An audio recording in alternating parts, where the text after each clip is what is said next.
Section 2, subsection 2, clause E. Perfecta lifestyle ITO. Deemed dividend.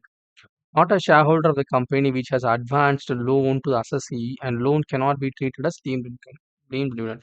So deemed dividend, the person who receives a dividend can be considered as a deemed dividend. So in this case, assessee was not a shareholder, one of the partner or not a shareholder. One of the partner and the associate was a shareholder in the company.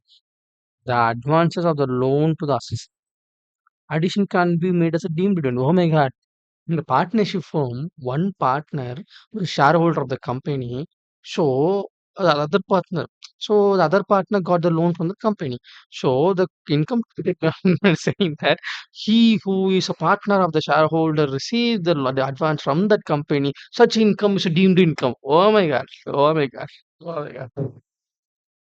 What the hell, man? It's not dividend. Cool.